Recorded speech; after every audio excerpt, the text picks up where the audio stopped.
Yes. Magandang hapon muli sa ating mga kasama. Nandito na naman si Kuya Goods nagbabalik. At syempre, kung hindi ka pa nakasubscribe sa ating channel, subscribe na lang po at hit mo na rin yung bell para lagi kang updated sa ating mga video. Ito na. Pumalag na ho si Senator Bongo at nagbigay na ng kanyang pahayag. Malinis ang konsensya. Kita nyo naman kung paano niya sinagot. Kasi merong mga, alam niyo yun, may mga nagpapahaging, may mga nagbibitaw ng salita na siya ay parang pinoprotektahan ng mga diskaya. Aba. Wait lang. Hindi naman kontraktor si Senador Bongo. Magtigil kayo. Ang gagaling nyo. Ang galing nyo umeksena. Kasi ganito yan. Lagi kong sinasabi sa inyo, malapit na ang 2028. Si Senator Bongo, kita nyo naman, minsan tahimik lang. Pero ang boto ay nagna-number 1. Gusto nilang sirain ang pangalan. Malamang sa malamang, ganun nga nangyayari. Ngayon ang labanan dito, pagalingan na lang ng tagapagtanggol. Diba? Pagalingan na lang. Wala lang siraan. Pero pagtanggol mo. Pero gagawa ka ng kwento, wag.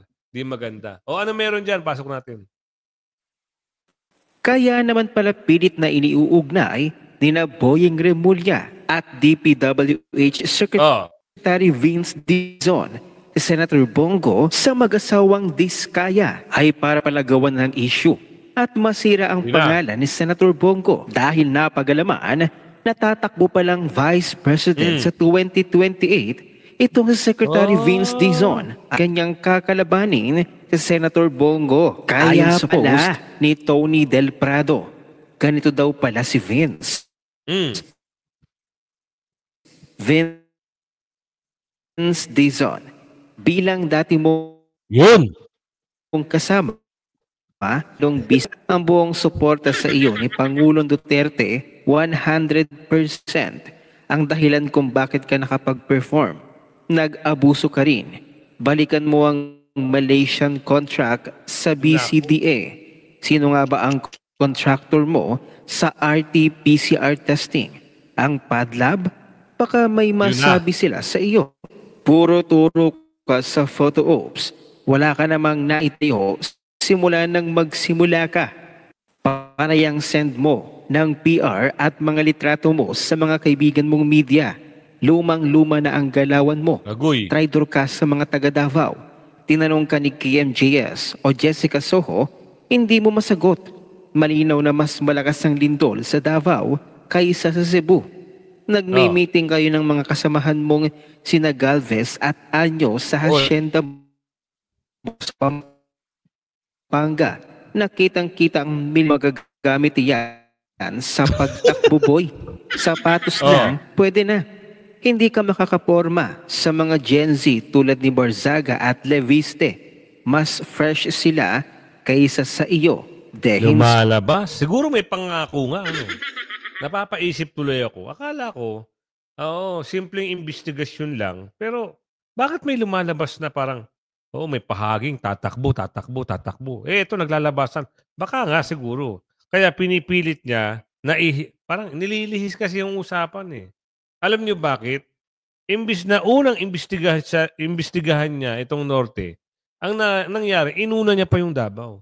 Ang lapit lang ng Maynila sa Ilocos. Kagaya na sinabi ni Manong Chavit Singson, isipin niyo bakit inuna nila imbestigahan ang Davao? Kala nila makakakuha sila at makakapuntos. Hindi sila makakapuntos. Binigyan sila ng resibo ng DPWH. Anong sinabi niya? Nung nakita niya yung ilang daang ba yun? Umabot na 100 bus bago, brand new.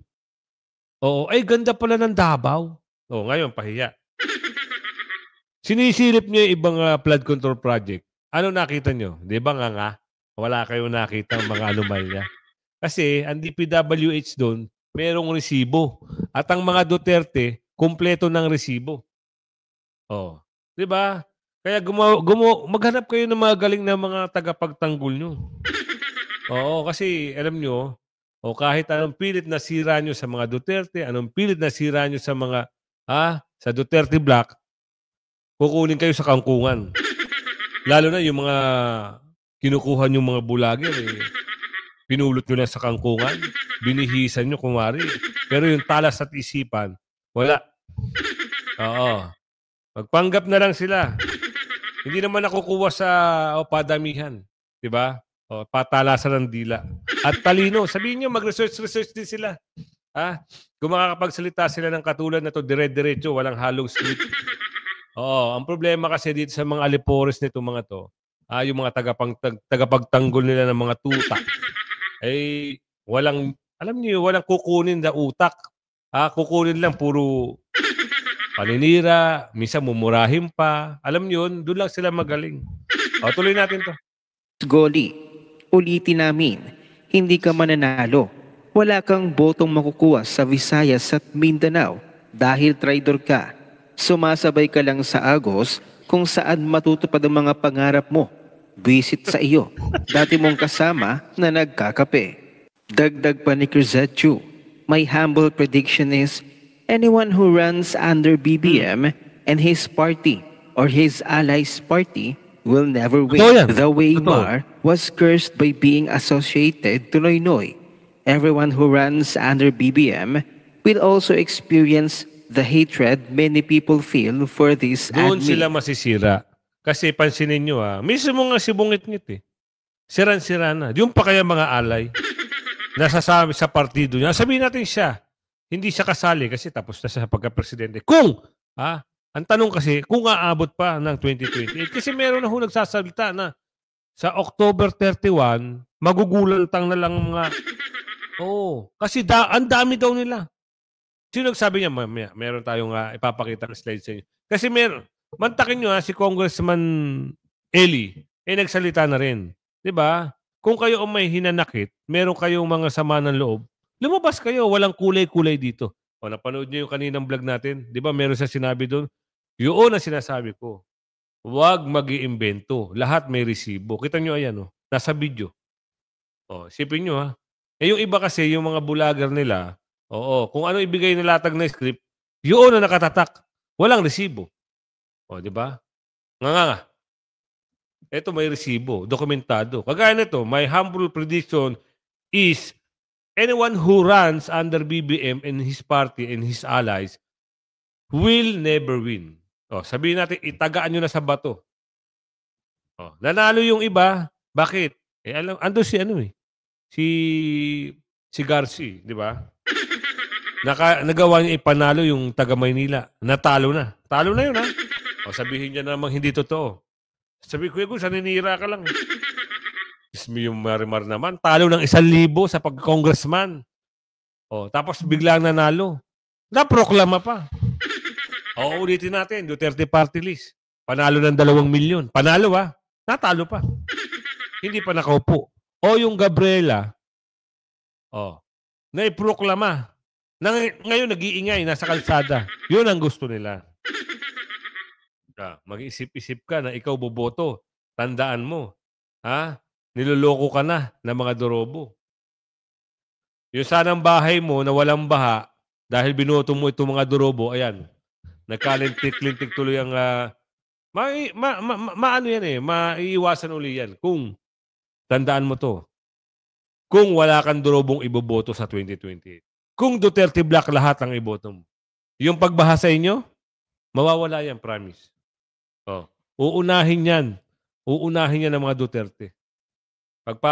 Papansinin nila yan. Kasi kawawa kayo buti lang sa Mars, walang traffic, walang baha. Mainit nga lang. Mapunta tayo dito. Ano to? Mamaya na yan. Mag-concentrate sa inner core. Mamaya na yan. Dito tayo sa... Ito na! Ito yung sinasabi ko sa inyo. Baka meron kayong marinig na... ano ba yung kaaya-aya ba yun? Baka may marinig kayo. Pakinggan nyo na lang. Malay nyo, kung ano yung maririnig nyo, masya kayo, maganda pala, di malay nyo, sumama kayo. Diba? Ano ba meron yan? Sir! Ano meron? Kwento mo. Sa inyo, yung iba masyadong secret ba? Ano yung secret?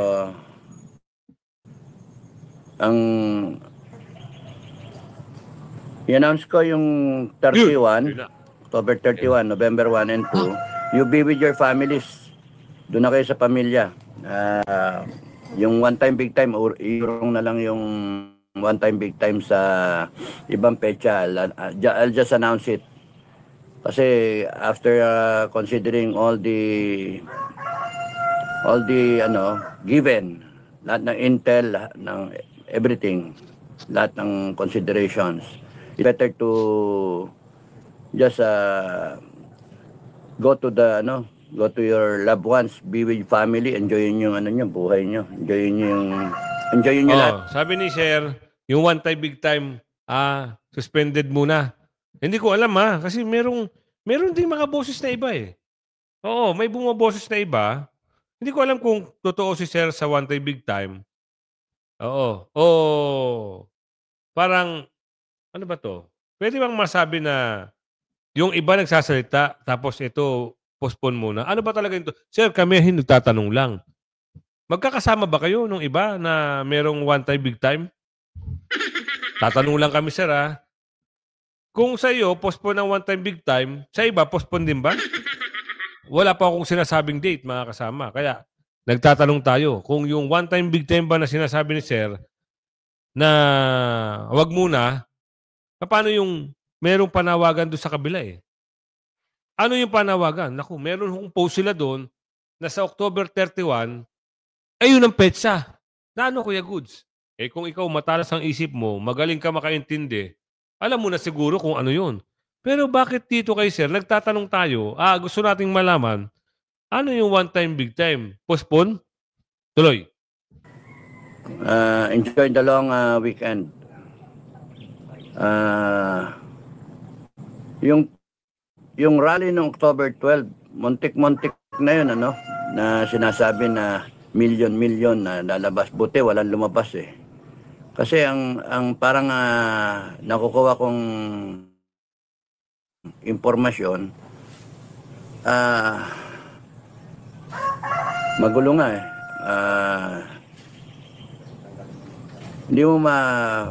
Mahirap magtiwala sa mga grupo, mga leader, mahirap magtiwala.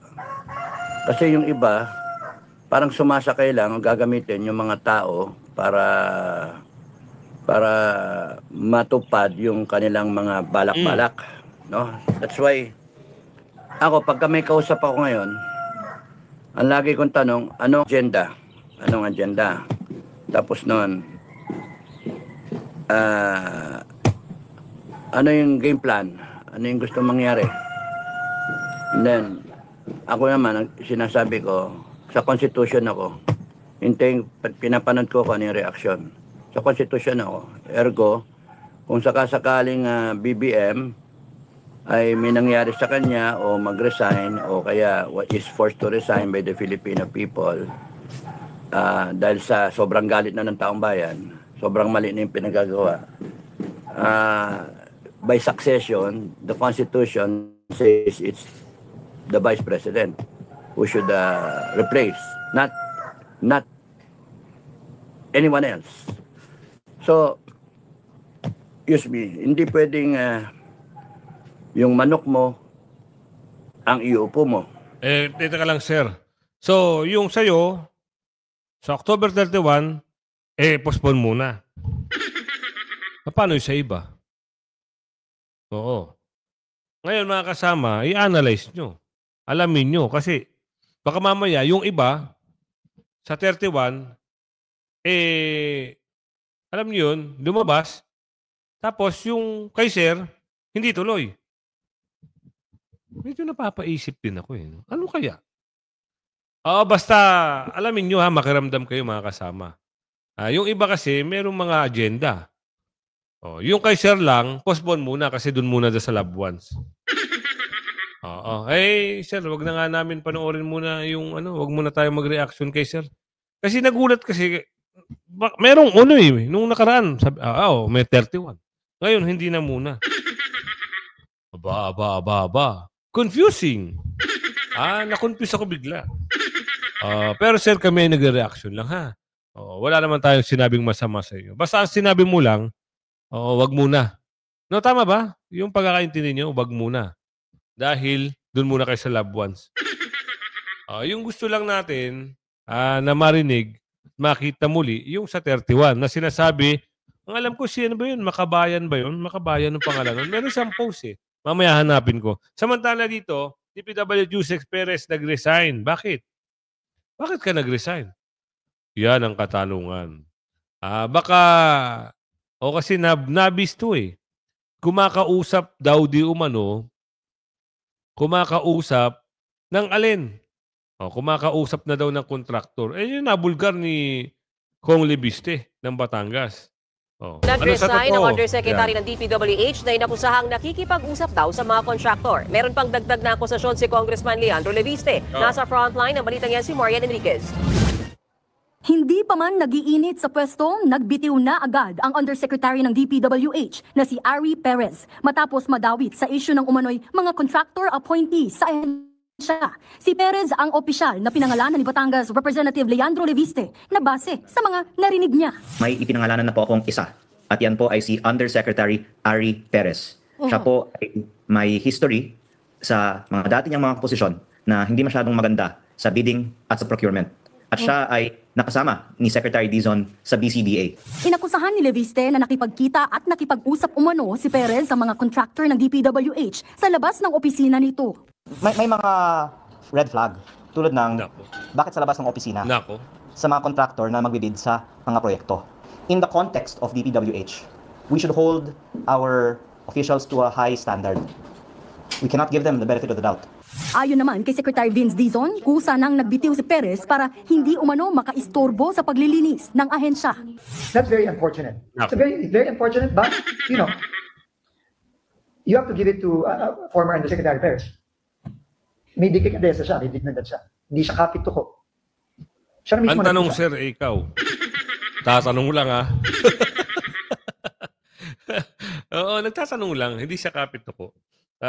Ito kasi investigasyon, pawala eh. Bakit kaya sir hindi nyo matumbok? Kung sa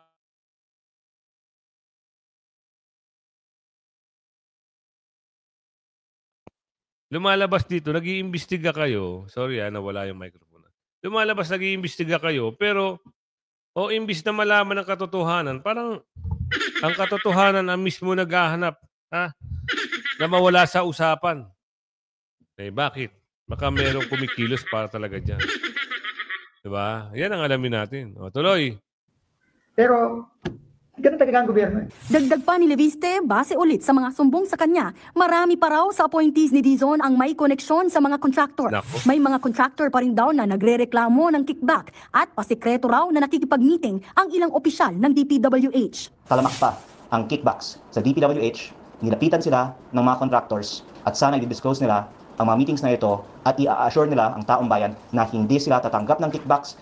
Sa ngayon, wala pang itinatalagang chairman ng Bids and Awards Committee at kahit nagbitiw na si Perez, patuloy pa rin daw siyang iimbestigahan ng ahensya. Nako po. Nabisto kaya na nag-resign agad o sarswela? Usaping kwentuhan na lang.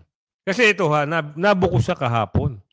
Kaya nga, napatawag itong si Tison dito kay Congressman Leviste sa mismong conference. Hindi naman pinarinig, pero kilala nyo naman sino yung tumawag eh.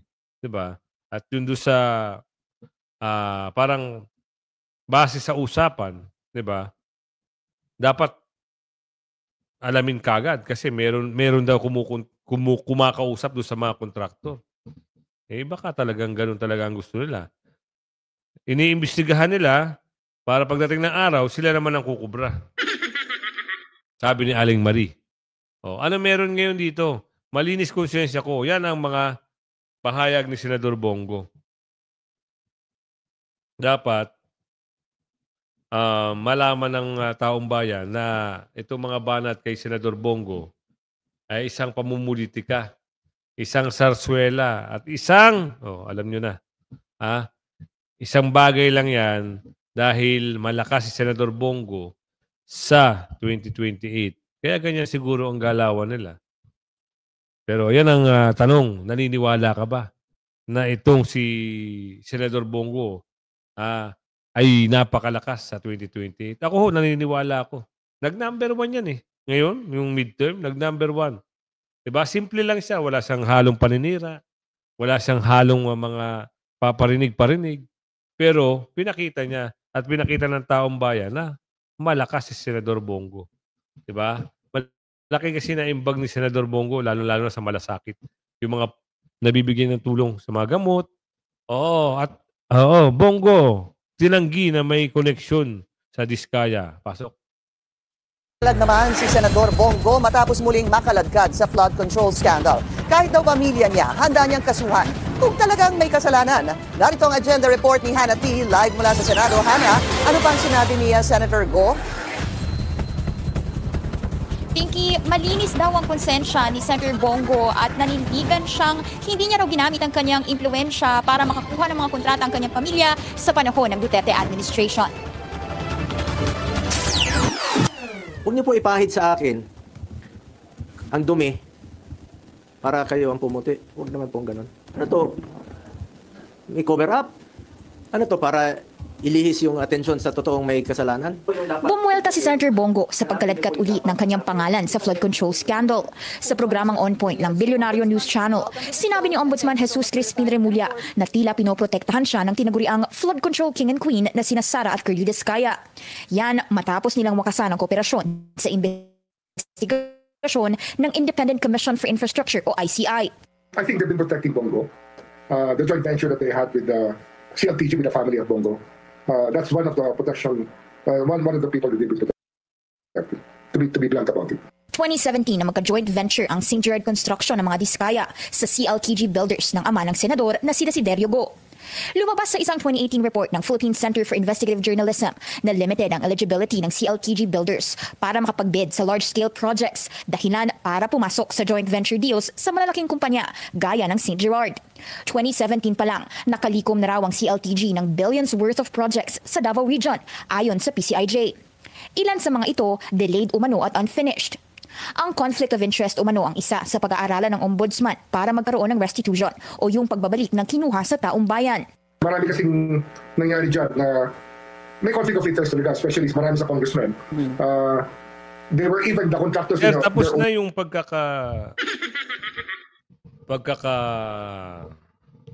Secretary of Justice nyo. Ibig sabihin, nag-end na yun na naging ombudsman kayo. So, pwede, wag na ho kayong sumali sa mga nagpaparinig. Kasi, ang lumalabas, dapat wala kayong pinapanikan. Nasa middle lang kayo. Kami ho ay nakikiusap lang. Kasi, ang mangyayari dito, ang lumalabas, kayo ay tagapagtanggol ng mga kakampi nyo. Diba? Imagine, laban ito ng mga politiko. Alam niyo naman ang laro ng politiko kasi matagal kayo naging politiko. Diba? Diyan bumabanat ang siraan. Siraan dito, siraan doon. Ngayon, tama na. Gawin nyo lang sana ang trabaho nyo. Kaysa ganito, meron kayong tinumbok agad na pangalan. Sa bagay, doon nga, nasabi na nga, politiko sila matagal na panahon. Kaya siguro, at isa pa yon, baka mamaya, talagang, yung kapangyarihan nito ay gagamitin niya. Para doon sa mga tao na pwedeng kasuhan, na ayaw nilang ilagay sa pwesto ang dapat na manalo. Kung mahal ka ng taong bayan, diba? Kahit siraan ka na siraan, andun pa rin yung pagtingin sa'yo ng mga tao. Pera na lang, nagagawan ka ng istoryahe. Baka mamaya, sobrang paggagawa at yung script na binigay sa kanila, magtuloy-tuloy. Gumanda pa yung script nila. Pero, yun nga, sabi ng aling ni Desma, sa taas pa rin ang mananaig kaysa sa kasamaan. Boom! Tumbok. Diba? Tuloy. Districts, kapatid nila, o kaya minsan, sila mismo. But that's what you call low-hanging fruit, Papingi. Paglilinaw ni Go, wala siyang koneksyon sa Diskaya couple. Hindi ko po kilala mga Diskaya. Wala po akong kinalaman sa kanila at wala po akong pakialam sa mga Diskaya. Kasuhan niyo. Katunayan, kung may palpak sa mga proyekto, kung meron kayong pag-aalinlangan at meron kayong sa tingin nyo, idaan nyo na lang doon sa kasuhan nyo. Pero kasi dito, oo, kailangan muna nilang paandaran, kailangan muna nilang masira ang pangalan. Oh, sasabihin nila, may kaso yan. Sasabihin nila, nako. Mahirap. Ito, maganda to. San Fernando sa ICI. Ito yung kanina Ay yung kanina umaga na vlog natin. No? Na talagang ibang klase. Naging boses. Pilipinas ang sinisi? Maaari. Alam nyo ba ang nangyari sa kaso na ni Tatay Digong? Hanggang ngayon, wala pa rin. Hindi ko alam kung ano yung gusto nilang mangyari dito kay Tatay Digong. Galingan nyo ng husto. Dahil ang dami pang Duterte. Hindi lang nag-iisa. Baka mamaya, pag Malacanang ng isa sa mga Duterte, baka magsiwalaan kayo. Magulat kami, nasa ibang bansa na pala kayo. Pilipinas ang sinisi sa pagdukot kay Tatay Digong. Alam nyo, umamin na nga rin yung iba yung mga taga-ICC. Hindi kami, walang Interpol, walang ganun. Anong nangyari, di umano, pinagtulong-tulungan, sinurrender si Tatay Digong, ayun, swak, naoblo. Pero galingan nyo ng gusto dahil sabi nga, pag ang karma, susunod-sunod rin na kayo niyan. Lahat ng mga kumidnap kay Tatay Digong, sigurado kayo, swak kayo sa banga. Ano meron dito? Si Miss Maharlika, may balita rito. Oportunista. Naku, ano kaya to? Title, Oportunista Amy Marcos. Dinamay ang buong Pilipinas. Naku, mukhang si Ate Amy ang papatamaan dito. Ano kaya meron?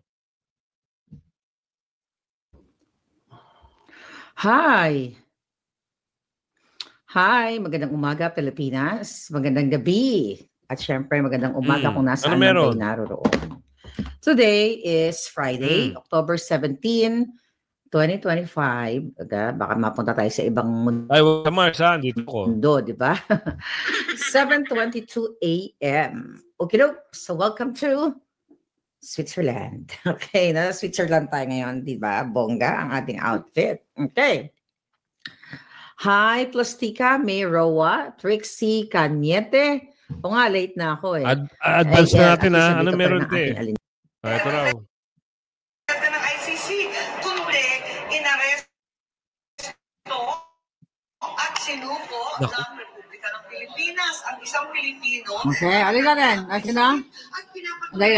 Ang sinasabi niya, hindi daw siya sang-ayon daw siya sa sinabi ni Teddy Boy Locsin Jr. na sinuko. Okay, pakinggan natin ulit para malinaw. Sang-ayon po ako sa sinasabi ni Ambassador Locsin na hindi naman inaresto si Presidente Duterte ng ICC, kundi inaresto at sinuko ng Pilipinas ang isang Pilipino na matanda, may sakit. Ang pinapatunayan doon ng tatlong hearing na ginanap dito sa Senado, ang liwa-liwanag.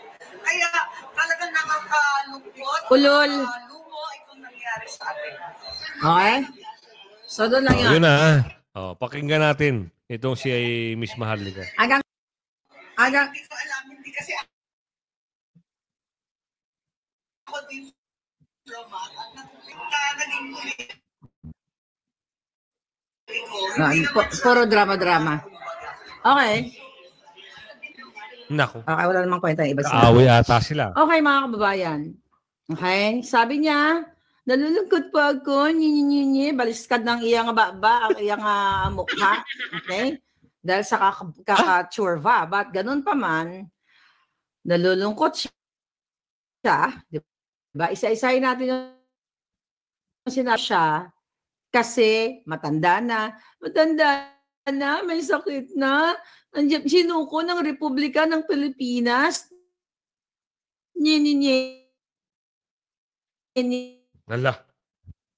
So, isa siyang pambansang oportunista. Okay? So, from now on, babansagan natin si Amy Marcos na pambansang oportunista. Dahil mga palangga na sinasabi niya na sinuko, okay? na ng Republika ng Pilipinas si Pangulong Duterte sa ICC, yun ay kanyang opportunistic way. Okay? Opportunistic way, strategy ng mga opportunista, mga kababayan. Yan na. Kung napakinggan nyo yung sinabi ni Ate Maharlika, dito kay Ate Amy, opportunista daw. Ayun, narinig natin. Hindi naman natin dagdagan yan. Bakit kailangan natin dagdagan? Pero sabi ko nga sa inyo, aalamin nyo sa 2028 kung sino-sino na. Kung mawawala ba sa listahan ito si Ate Amy sa Duterte Block, bakit hindi?